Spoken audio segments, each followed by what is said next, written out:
నెల్లూరు జిల్లా సంగం మండలం తరడువాయి గ్రామంలో పశుసంవర్ధక శాఖ ఆధ్వర్యంలో లేగదూడల అందాల పోటీలను ఘనంగా నిర్వహించారు.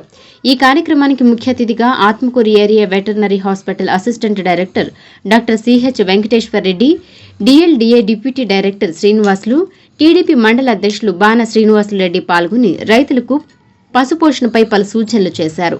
పశుపోషణపై అవగాహన పెంపొందించి శాస్త్రీయ పద్ధతులలో దూడలను పెంచి ఆరోగ్యవంతమైన పశువులను తయారు చేసేలా ప్రోత్సహించడమే ఈ కార్యక్రమం ప్రధాన ఉద్దేశంగా పేర్కొన్నారు.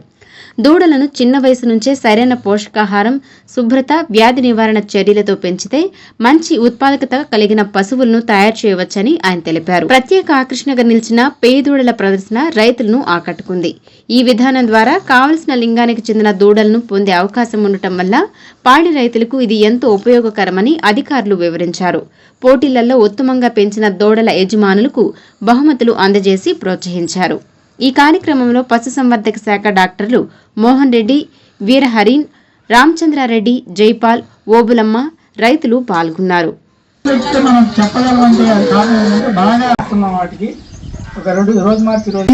అంటే మన కంటికి కనరాకపోవచ్చు. మీరు ఆలోచించుకోండి, సంవత్సరంన్నర రోజులు ఊరక మేపాలని అంటే ఎంత బాధ ఉంటుంది. చేపిస్తున్నారా? మీలో ఉండే అపోహ ఏంటంటే అది కట్టితే పాలల్లో ఉంటాయి. ఆ టైంలోనే మనం దాటిస్తే నిలిచినప్పుడు సహజంగానే 1-2 రోజులు పాలు తగ్గుతుంది. స్టార్ట్ అయింది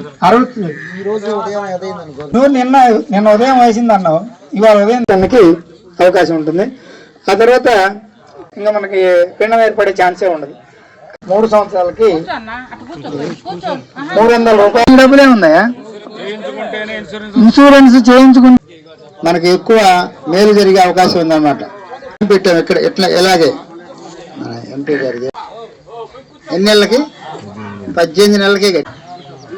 జనరల్ గా అయితే గేదె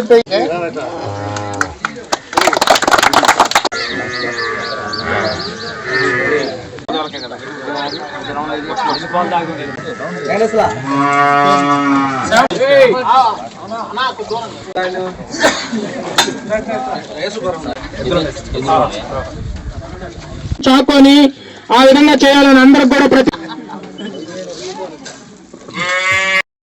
కుర్చీలు తీసి వెనక వేసుకోండి, మీకు ఫోటో వస్తుంది. Assistant director area veterinary hospital Atmakur. ఈరోజు ఈ కార్యక్రమం యొక్క ముఖ్య ఉద్దేశం రైతుల్లో దూడల్ని ఎలా పెంచాలి, ఎలా పెంచితే ఎలా వస్తాయో దూడల్ని ఒకరికొకరి మధ్యలో కాంపిటీషన్ పెట్టి దూడల్ని శ్రద్ధగా పెంచేటట్టు చేయటమే ఈ కార్యక్రమం యొక్క ప్రధాన ఉద్దేశము.